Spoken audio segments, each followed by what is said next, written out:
Good morning children, I am Poonam Bagga. In our previous class we had completed chapter 1, knowing our numbers. Today we are going to start a new chapter, chapter 2, whole numbers. We will begin with natural numbers. Now if I ask you to count how many fingers are these, then naturally you will count them as 1, 2, 3 and 4. Similarly, if I ask you to count how many mangoes are these, then again naturally you will count them as 1, 2, 3, 4, 5 and 6 starting from 1. So, the numbers that are used naturally to count countable items are called natural numbers. By countable items, we mean the items that can be easily counted like balls, bats, apples, bananas, coins and other such items. So, we always start the counting from 1. So, we call these numbers natural numbers because they help us in counting naturally. The set of natural numbers is denoted by capital N taken from here natural numbers, and this set of numbers starts from 1, then 2, then 3, just we keep on adding 1 and then we get the next number, and this goes on endlessly. There is no limit to the numbers. Remember, we get the next number, each next number by adding 1 to its preceding number. So, now the question arises, which is the smallest natural number? Clearly this is 1, the smallest natural number. Then which is the largest natural number?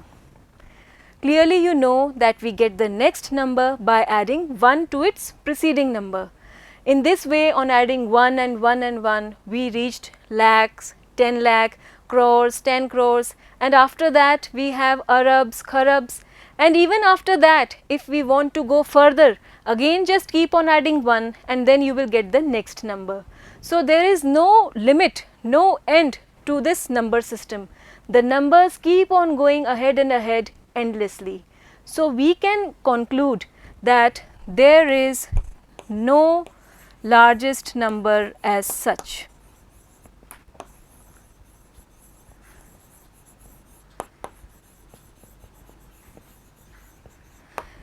You can always add 1 and get the next number. Now, we will discuss the predecessor and successor of these natural numbers. By predecessor, we mean the number just preceding the given number, just coming before this number. Let us take this 2. Its predecessor will be the number just coming before 2 and it is 1, clearly 1. And successor means the number coming just next to 2, just after 2, it is 3. How do we get these numbers? Now we are having this number 2. If I want to get the preceding number, I will just less 1 and I will get this number 1. So, to find the preceding number, we just subtract 1 from it. And again we have this 2. If I want to get its successor, just add 1 more to it and you will get the successive number or the successor, which is 3 in this case of number 2. So, it is 3. We get this number by adding 1. Similarly, if we take the case of 3, let me have it on my fingers, 3. If I want to get its predecessor, then I will have to less 1. Then what is left? 2. So, the predecessor is 2. We get this on subtracting 1, and this is 3 again. If I want to get its successor, then simply add 1 to it. What do you get? 4. So, if we add 1 to this 3, we get its successor 4.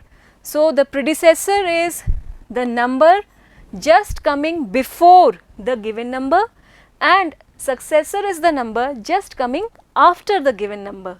In this way, we can write the predecessor and successor of these given numbers also. Clearly, what comes before 16? It's minus 1, it's 15, and after 16, add 1 and you will get 17. Then we have this number 19, its predecessor number just coming before 19.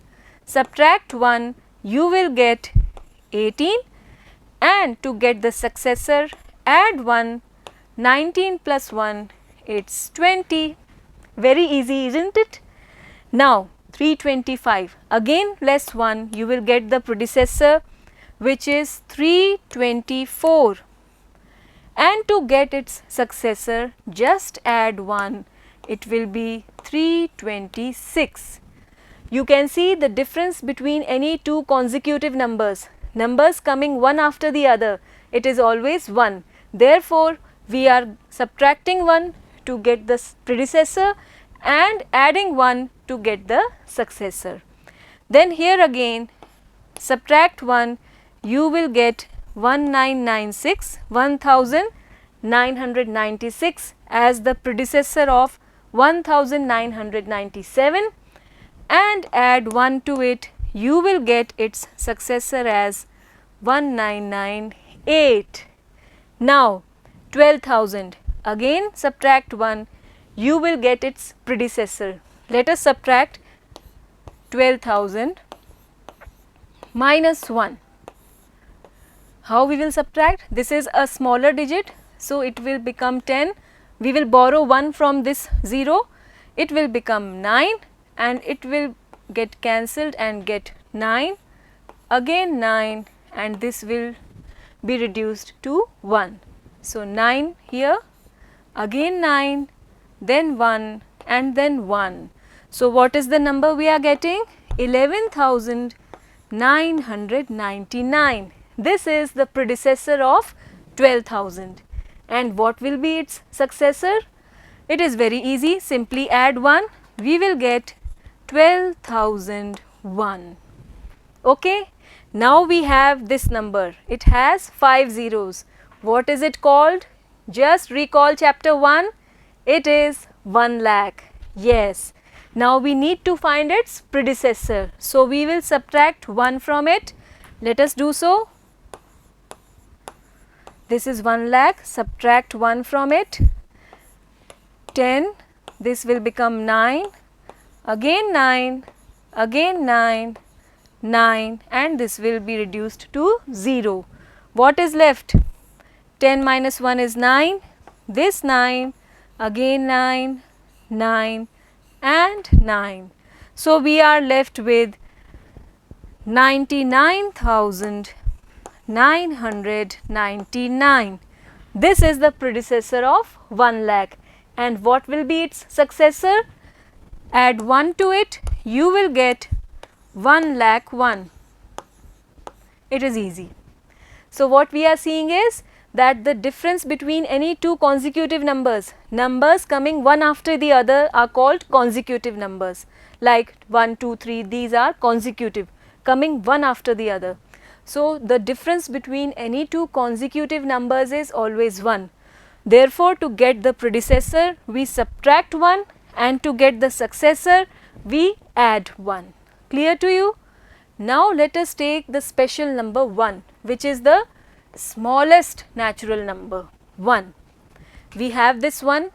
If I want to find its successor, add 1 more to it. What do you get? 2. So I get its successor by adding 1 to it, which is 2. But what about its predecessor? I have 1. If I have to find its predecessor, then I will have to less 1. Less 1 from it. This is 1. On reducing 1 from it, just remove it.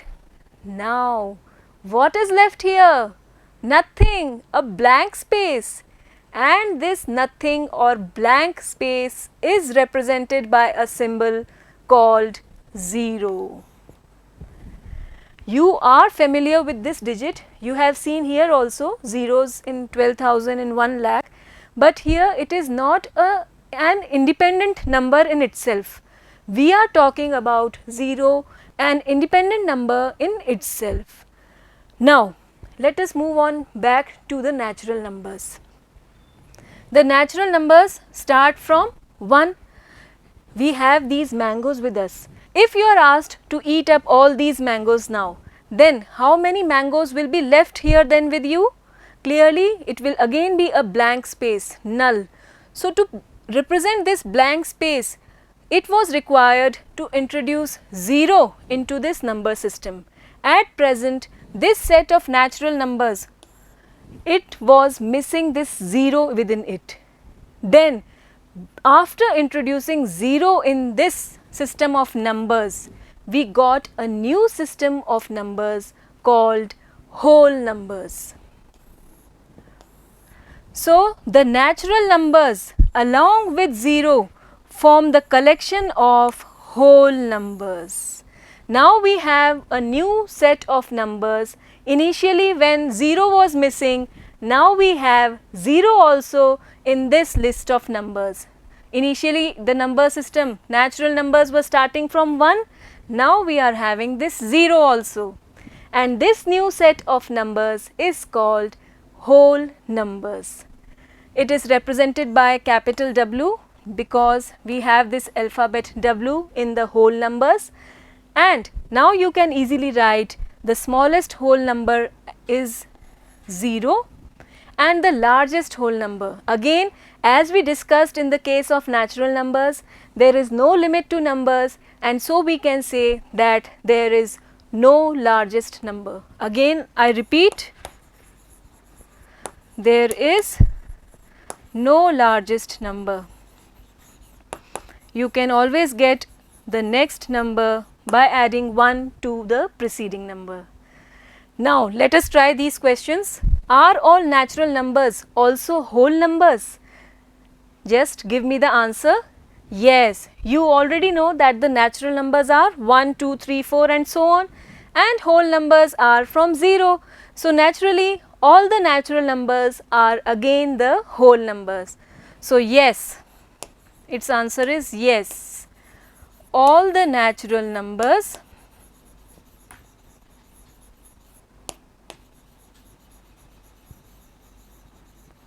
are also whole numbers. Okay. Then are whole numbers also natural numbers? Now there is something special. What is it? Just consider the whole number 0. Is it a natural number also? No.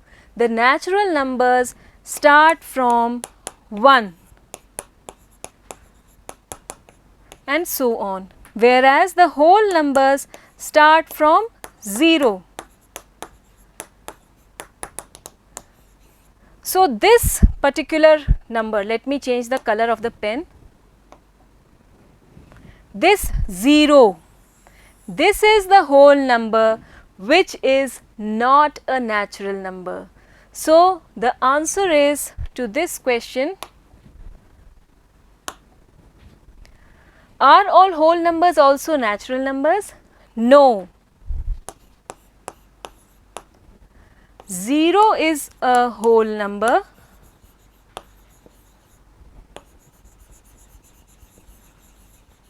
which is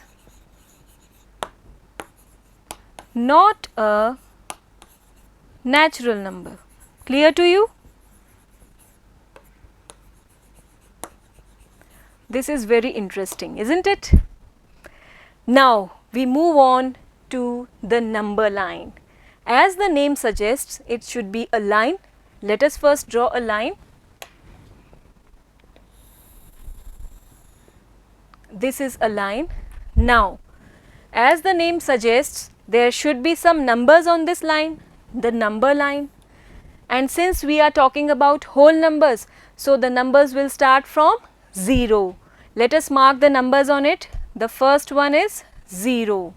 Then we will mark the second number, which is 1.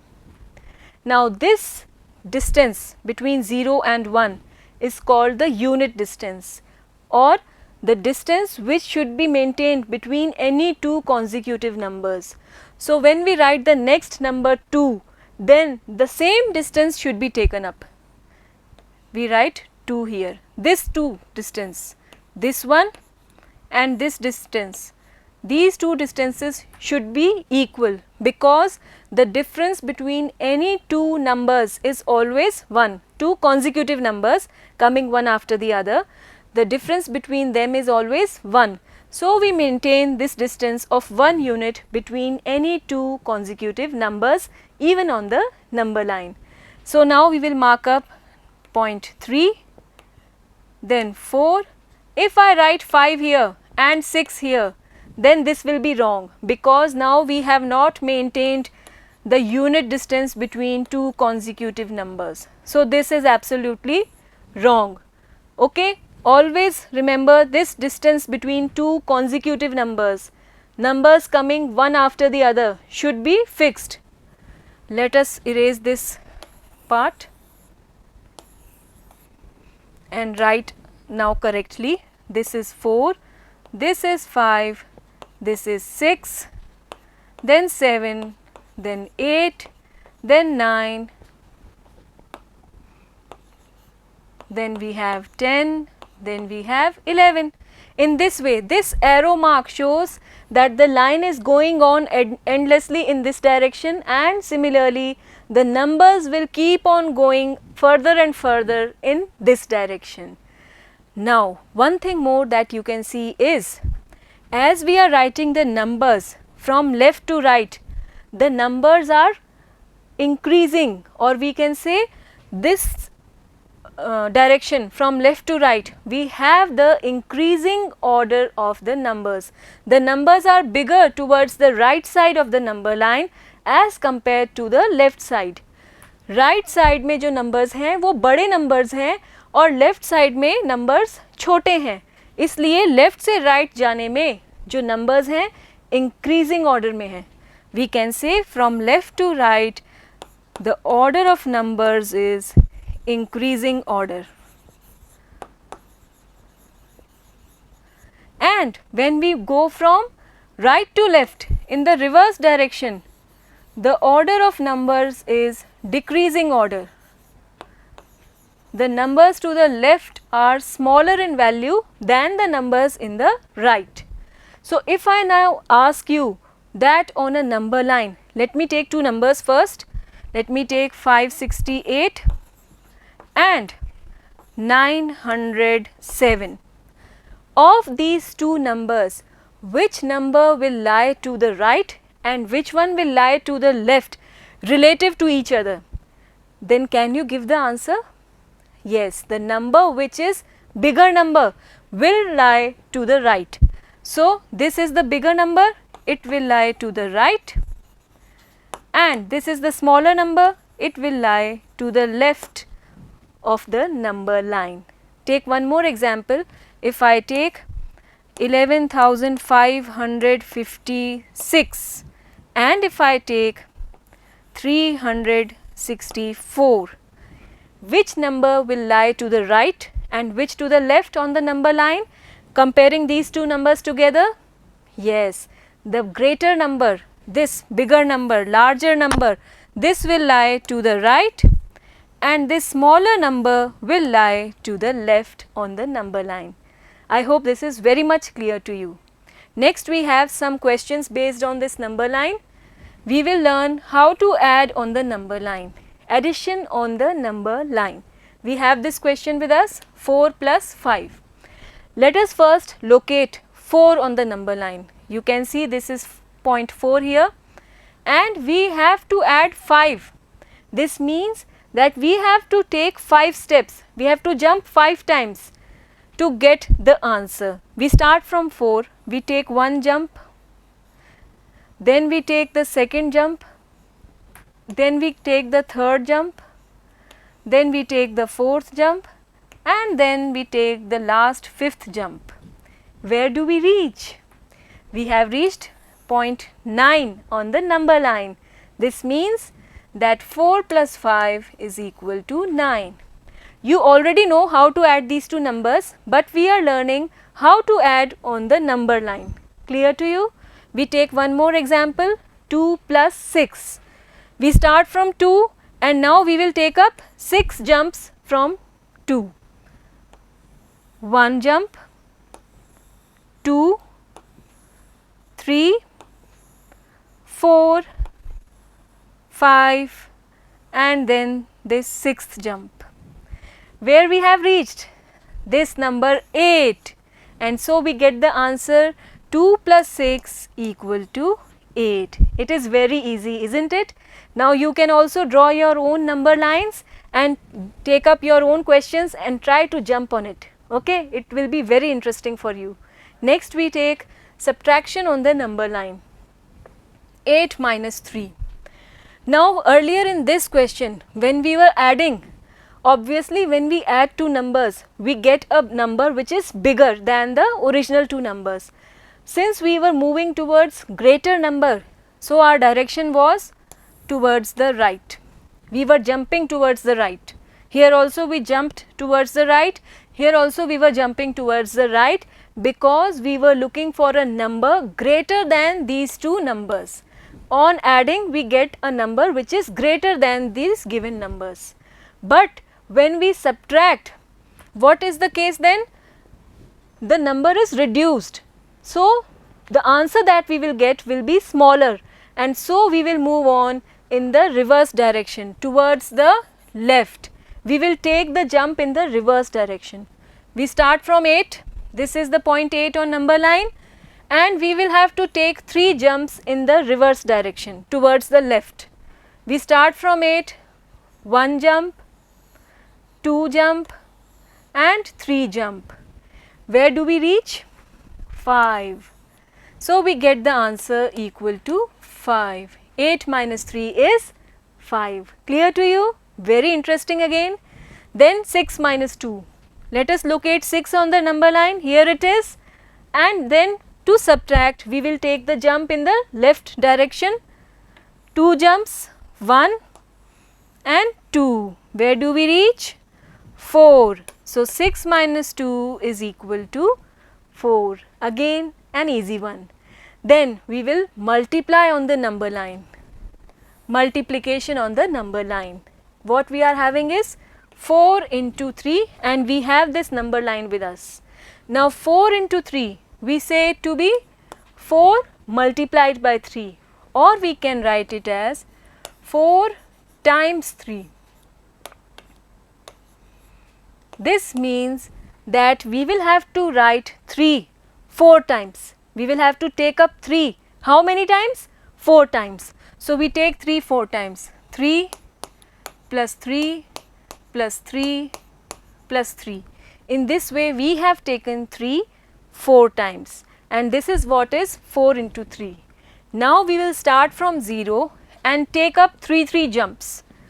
From 0, this is the first jump of 3, okay. 0 to 3, again take a jump of 3 units.